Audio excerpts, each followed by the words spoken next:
Okay.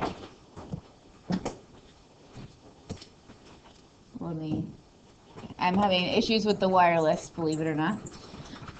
Okay. I would like you to read through this problem. Just read through it.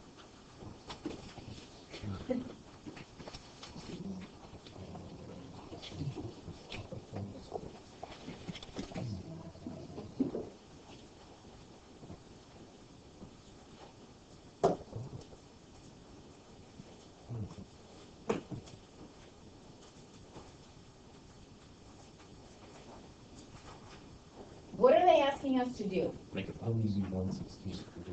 They're asking us to make a box, yes. But what do they want? They want a big box. How can I make the largest volume out of this box? Okay. Well, that's something that we're going to do with calculus, okay? Have we worked with maximums?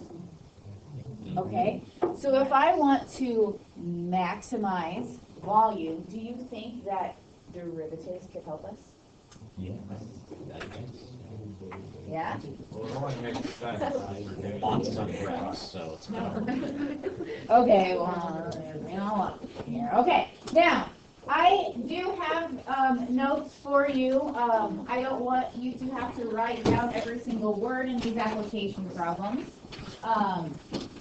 So to save some time, I do have these for you. We need to figure your notebook, but she comes next back. Okay.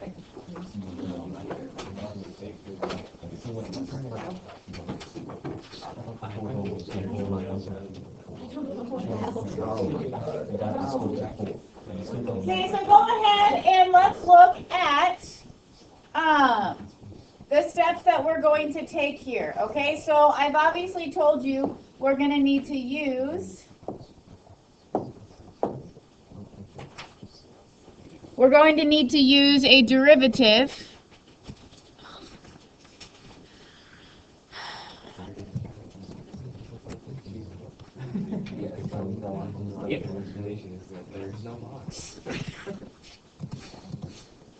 Okay. I've already told you we're going to need to use a derivative, right? So what we need to do is draw a diagram, something very similar to what we did in related rates, okay? You need to draw a picture. Everybody's picture should look similar, but how we label things could be different. And so I need that picture so I know what you are doing in your work, okay? Then we're going to determine the equations that we will need, okay? So for sure you're going to have a primary equation, which is what we're going to focus on, but there could be more information that deals with maybe two different variables, okay? So in that case, we would need to write a secondary equation, and we'll talk more about that when we actually have a problem that would require it. Make sure you determine what you are going to optimize. You're going to look for three words: optimize, minimize, maximize. You see those three words, one of those three words, that's what you need to focus on for your primary equation. Okay? If you have more than one variable, then you need to use that secondary equation to rewrite your primary equation in only one variable. Okay, when we take the derivative, we only want one variable when we do that. Okay. Make sure you think about the domain. Okay, we already talked about this problem over here. Can we have negative side lengths for a box? Okay. If this is 12 by 12, would it make sense to cut squares that are 16 inches? No. Okay, so we have to think about what our domain is. So we actually pick out the correct values for our minimum and maximum. Okay. Then, after we have all of that done, then we can use our first derivative test like we did last week. Okay. You ready? Okay. So we're going to come back to this problem. All right, so you have it in front of you. So I'm going to move it down. Okay, we have a 12 by 12 square.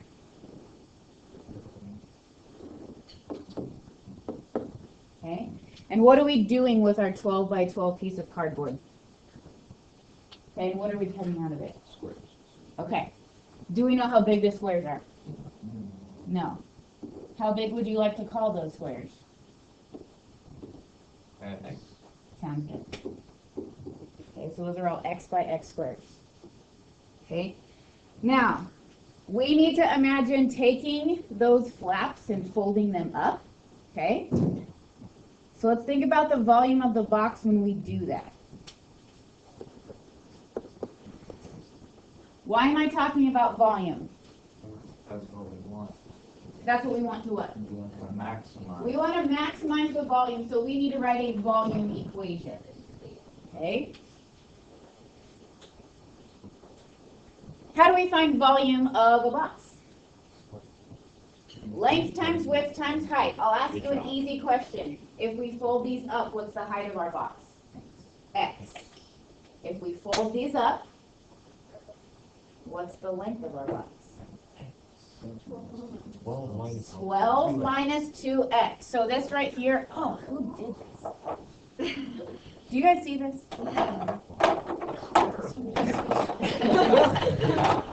Why would anybody do that?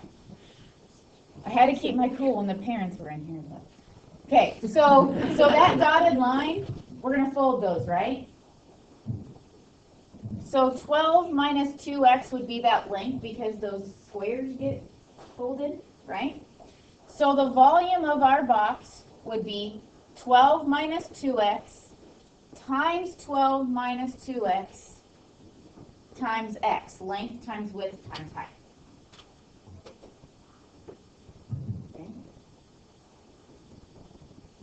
Okay, since we only have one variable, which is why I picked this one first, we don't need to worry about a secondary equation.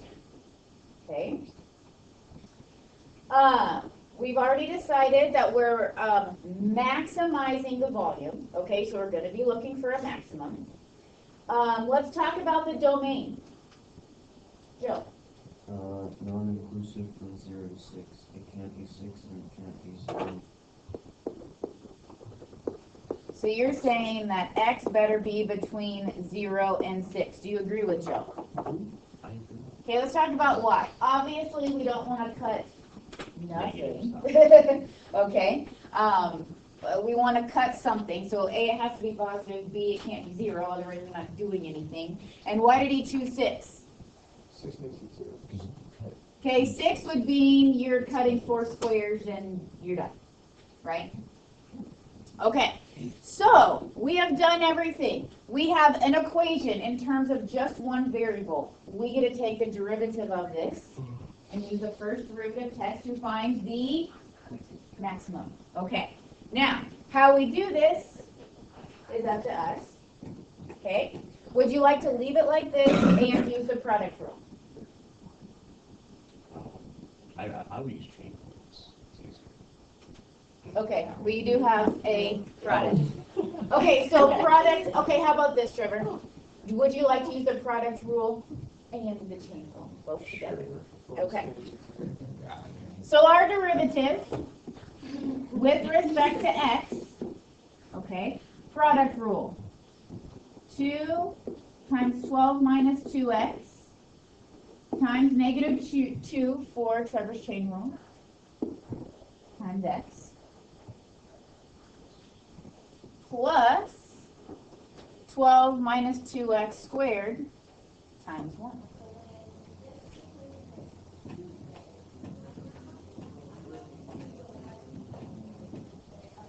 Okay, so if we are using the first derivative test, we care about where this is. In between We 0 do and care 6. that. What? Okay, so you're right. We need to look for where it's positive, but more specifically changing from positive to negative. Right, maximum positive to negative. Okay, but before we can do any of that, we need critical points. So we care about where our derivative is 0. Okay. Okay, there are a lot of different things that we can do.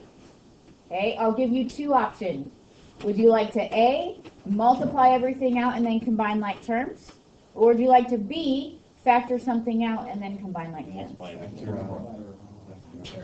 I hear a lot of factoring out. What would we factor out? 12 minus 2x would get factored out. Left over would be negative 4x plus the 12 minus 2x that we didn't factor out. If you would have multiplied this out and then combined like terms and then factored, would you still get the same critical points? Yes, okay? These are times where you can make some decisions for yourself, okay? So we have 12 minus 2x, and what do we have over here? 12 minus 6x, okay? So what are our critical points?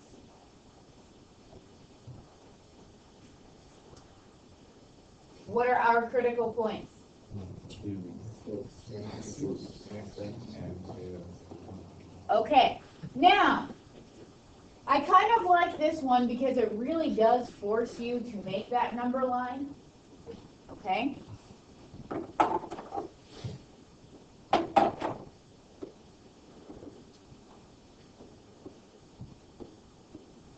Okay? To the left of 2, is our derivative positive or negative? You know, I would go to here, okay? It's factored out, it's going to be only 2 calculations, right? If we plug in 0, which we know is not feasible, but our algebra will be fine. If we plug in 0, we get 12 times 12, don't we? Okay. If we plug in something between 2 and 6, like, I don't know, okay, it's going to be negative. And after 6, positive. Okay? Now, we already knew that 6 wasn't going to work, right? Did I really need to test it? No. But I did put it on the number line for this reason. I don't want you to just put the 2 on the number line and then like plug in 7 to test that interval. You see what I'm saying? Okay? Now, we knew this wasn't going to work, and it's fine to just cross that out immediately. Okay? So, going back to here, how many of you would just said, 2's our answer, sweet. Okay, I know some of you would. I need you to verify that it is for sure a maximum. Because if it's not, you might have done something wrong in your derivative or your algebra or somewhere. Okay, I need you to show me that it is indeed, in this case, a maximum. So we showed that. You don't need to like write it out, but I need the number line with that positive to negative. Okay? So now let's answer the question. What was the question? How large should we cut the squares? How large should we cut the squares? We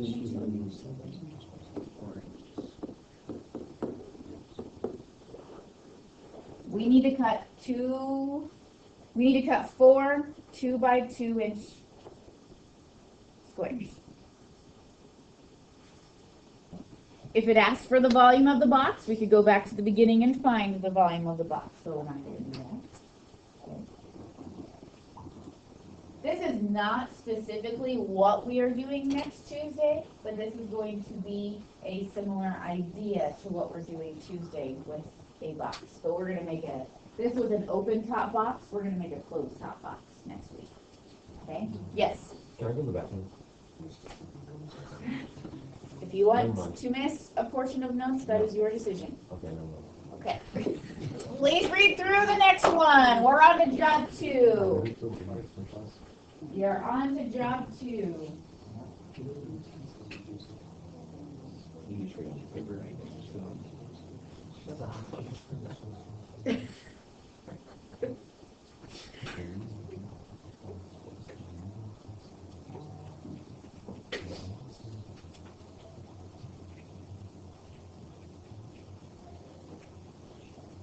Okay. We went from creating a box to creating some sort of poster, right? Is kind of what's happening. What do we want we want 24 square inches of print, right? And we want specific margins. What is our end goal? Minimize. Or say minimize. Okay, we want to minimize. Minimize the amount of paper used. Okay. So we're looking for the dimensions of a page, right? So that these specific requirements are met. Okay. Are we, let's see. So this does not use the specific word maximize or minimize. But what word, maybe a synonym, do we see? Least. Least would be a synonym to minimize, okay? So we know we're working with an optimization problem. We are trying to find a minimum, okay? And we are trying to minimize the amount of paper. So let's go ahead and draw our piece of paper so we know what we're working with. Does it say that it's square? No. No. So I'm going to assume that it's rectangular unless we have information otherwise. Okay? And what do we know? We know we have margins that need to be met, right? So we have 1 inch margins on the side and 1.5 inch margins top and bottom.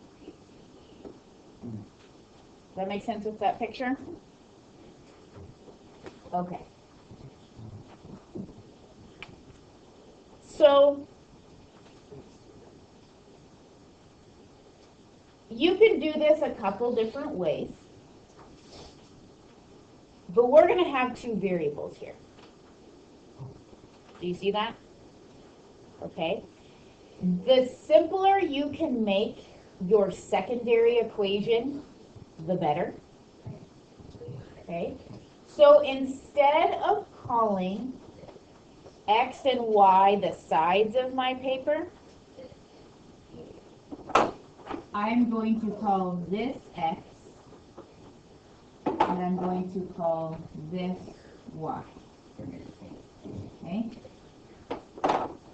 Why am I doing that? Okay? We are trying to minimize the amount of paper that is used, right? So our primary equation is going to deal with the piece of paper as a whole. But do you see how we have two variables there, X and Y? We're going to need a secondary equation. Okay. Now some of this is going to have to come through some trial and error, some doing some problems, getting to a point where like, ooh, this is too messy, let's do it a different way, okay? So I'm going to go ahead and troubleshoot for you right now. If we want to use the least amount of paper, what geometric idea are we trying to minimize with this piece of paper? The area. Okay, so the area. What is the width of our piece of paper? X plus 2. X plus 2. Times, what is the length of our piece of paper? Y plus 3. Okay. Now, we cannot take the derivative because there's two variables. So let's go into a piece of information we haven't used yet. What information have we not used? That 24 square inches, right? So our print, which would be this right here, needs to be 24 square inches. So X times Y needs to equal 24. Okay? So I'm going to come back to what I was saying earlier. Okay? Do you see how simple this secondary equation is? If we would have chosen X and Y to be the full lengths of the paper, this would have been like X minus 2 times Y minus 3. Not a huge deal, but this is what we're going to have to do. We want this equation to be in terms of one variable, which means we need to solve for a variable here to substitute it. Okay? Now, I don't care if it's X, I don't care if it's Y, you might use A, B, C, D, E, F, G, I don't know what you're using, okay? It doesn't matter the variable, some of you are more comfortable with an X and that is fine. In this case, it's not gonna matter, but choose the one that's going to benefit you in taking the derivative, okay? So we can say that Y is 24 over X, and we can rewrite our area equation to be X plus 2 times 24 over X plus 3, and now we have a function in terms of just one variable. We cannot do the first derivative test unless we have one variable. Okay. So, just like before, we can do this a couple different ways.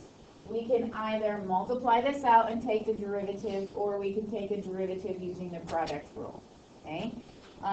We're going to go with Trevor here since we kind of skated on fast last time. Okay? Multiply everything out. Sound good? Okay. If we multiply everything out, we get 24 plus 3x plus 48 over x plus 6.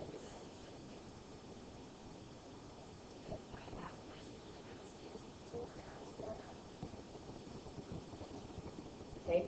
Don't feel like you need to combine like terms because we're going to take the derivative. And the combining like terms would be of constants. What happens when we take the derivative of constant? It's 0, so I'm not going to worry about it. So let's talk about the derivative of area. Okay? The derivative of 3x is? The derivative of 48x. Remember, this is 48x to the negative 1.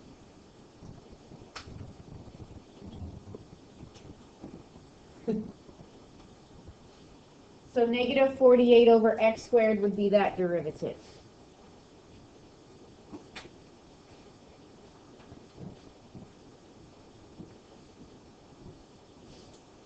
Okay. We got going on the calculus stuff. Let's take a step back before we find our critical points. If we're talking about x, what would be the domain for x?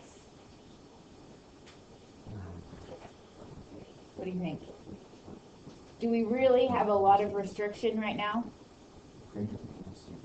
They're going to have to both be greater than 0. Okay. X and Y are both going to have to be greater than 0. Okay. And the only other information that we know is that the area there is 24. So they would both have to be less than 24. Okay, so I guess I can. I think x, y less than 24.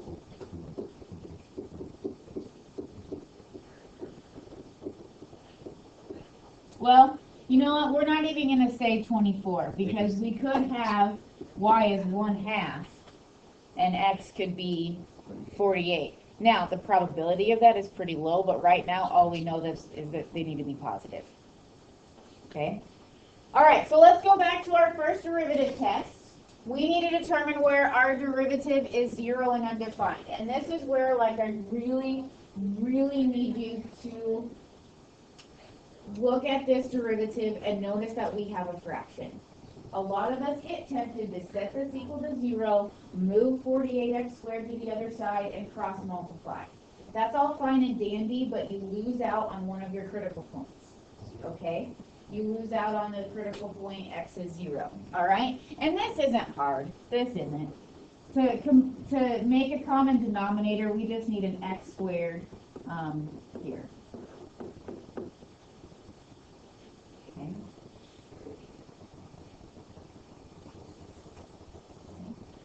When we set our numerator equal to 0, what do we get for x? Plus or minus 4?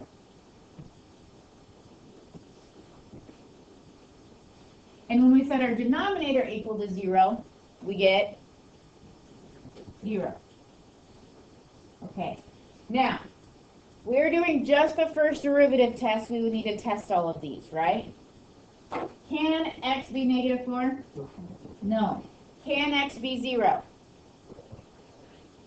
Probably not. Okay?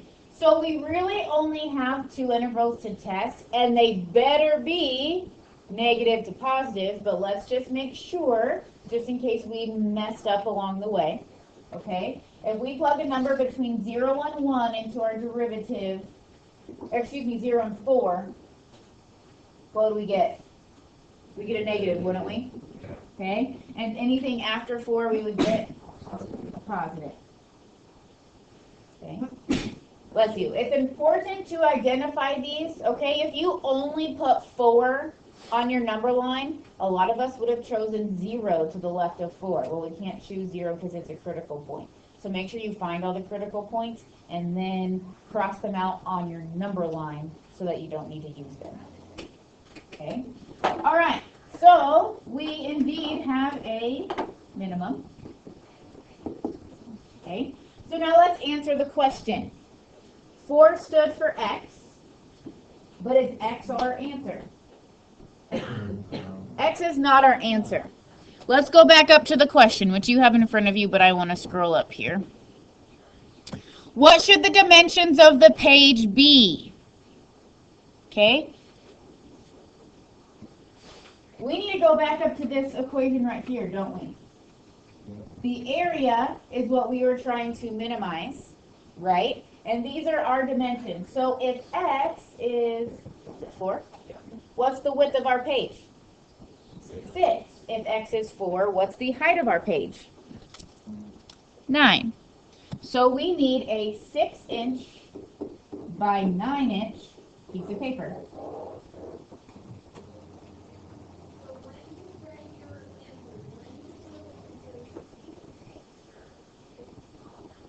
Okay. Kind of cool, right?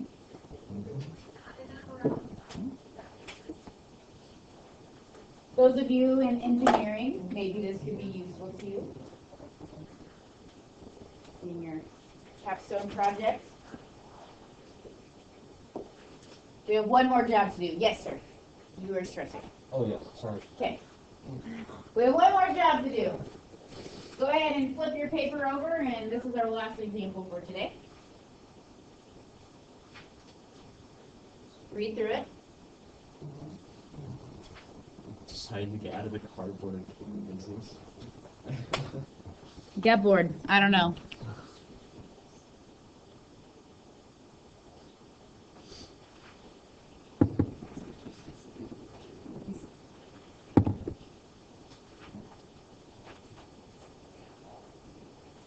You are all now super secret defense contractors. Okay? Be careful with the information that you share with others. Not just secret, super secret. Super secret. Okay, so we have a projectile that's moving along y minus x squared. And your interceptor is at 0, 2. What are the closest points that the projectile will come to 0, 2? Okay, so here again, we don't have the word optimize, minimize, or maximize, so we're going to have to use a synonym. What synonym do you see? Closest. Which means we're going to find a distance, yes, but what kind of distance? A maximum distance or a minimum distance? We need the minimum distance. Okay, so if we're minimizing distance, distance is going to have to be which kind of an equation for us? Primary or secondary? Primary. Okay, and with that distance equation, we're going to have to find the minimum.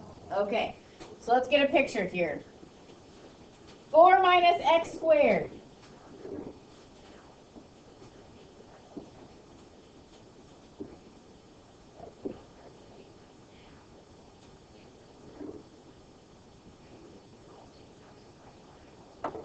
There is 4 minus x squared.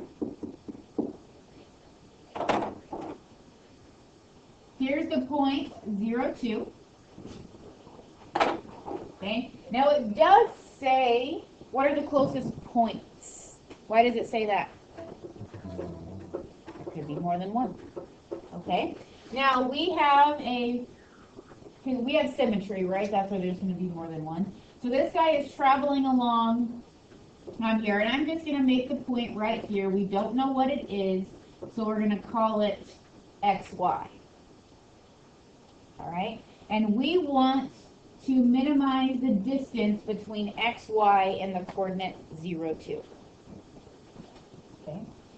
So let's write our primary equation. We decided that we would like to minimize distance, so our primary equation needs to be distance. How do we find the distance between the coordinates x, y, and 0, 2? X minus 0 squared plus y minus 2 squared.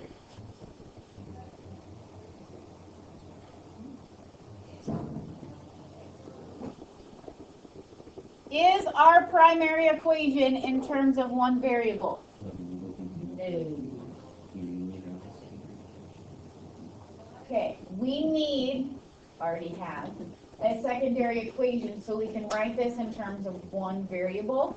Okay, they already gave it to us. We don't have to come up with it. We know that our point is on the graph y equals 4 minus x squared.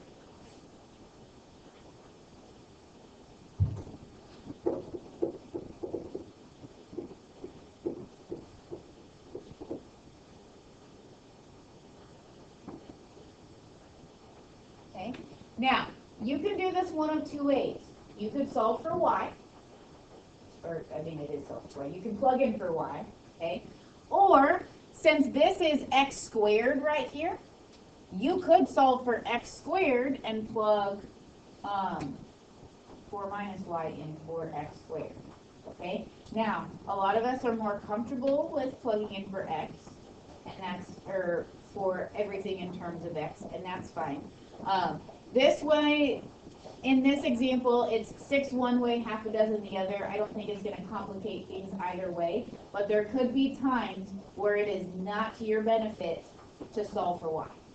Okay, and we just need to practice that if it comes across, which I think it will either today or tomorrow, and we'll talk about that when we come across it. So what we can do is we can rewrite this as x squared plus 4 minus x squared minus 2, the quantity squared. Okay, so now we have this distance equation only in terms of x. Okay, and let's make that look a little bit nicer.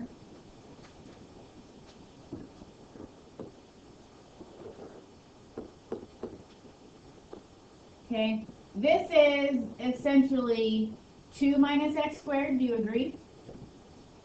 Okay, and 2 minus x squared, the quantity squared. Do you want to multiply that or do you want to keep it?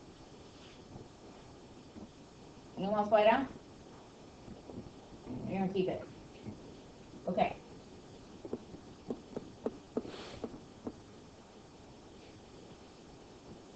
Okay, so here's something that I want you to think about. If we are minimizing the square root,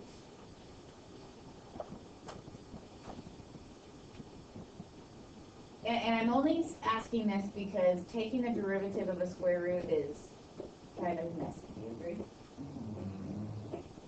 If we're going to minimize the square root, do you agree that if we minimize what's underneath the square root, it will also minimize the square root itself?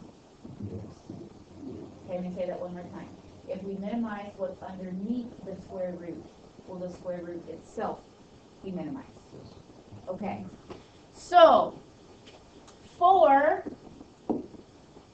really just a matter of convenience, I'm going to change my equation to big D, and we're going to minimize what's underneath the square root, just so we have less algebra to worry about. Is that okay? I feel like you might appreciate that, right? Okay, so let's take the derivative so we can find some critical points here. We have 2x plus 2 times 2 minus x squared now to the first power times negative 2x for our chain rule.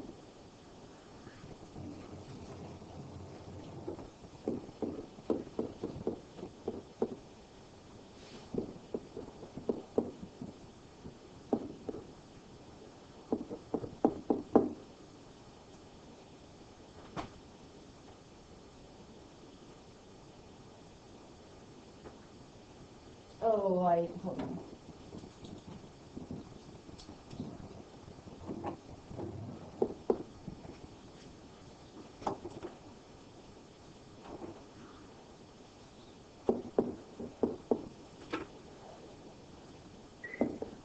There, that's better. I don't know if that's what I had, but I had a little panic there. Okay, do you agree with that? So we have, I'm going to write it as 4x cubed minus 6x. That is our derivative. All right, so we need to know where this is 0.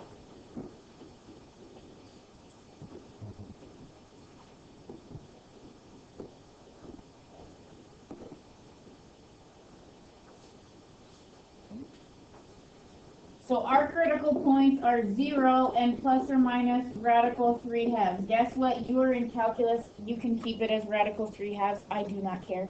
All right. Now, going back up to our picture, can we use all of our critical points?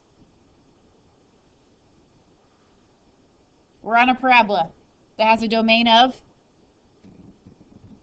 all real numbers. Can we use all of our critical points? You betcha. Okay, so on our number line we have 0, we have radical 3/2, and we have negative radical 3/2. Okay, so the square root of 1.5, that's going to be less than the square root of 2, right? So I think we are safe to plug in like 2 over here. Right? 2 is bigger than radical 3/2. What kind of derivative do we have to the right of radical 3/2? Positive? How about in between 0 and radical 3/2? Negative, because we could plug in 1, you get negative. In between these two? And to the left? Negative. Okay. So our ultimate goal was to minimize the distance, correct? Well, I see a minimum here, and I see a minimum here. Is that okay? Yeah, they kind of told us we were going to get more than 1 point, right? Now, let's go back and answer the question. Okay, you get to here, you've done all the hard work. Please don't forget to answer the actual question. They want the points that give us the minimum distance. So we have negative radical 3/2 and radical 3/2. I now need to know the y value. Okay, so 4 minus x squared. If we plug in radical 3/2, whether it be positive or negative, we would get 4 minus 3/2, which would be what? 2.5. Error. Just in the nick of time. Okay? You have some problems tonight. You cannot walk in here tomorrow without having tried at least one of those. Now, my preference is that you try all of them, right? But you need to at least try one so that you can have a conversation with your peers tomorrow about it. Okay? Both problems, how many are there? 7. 7? Yeah.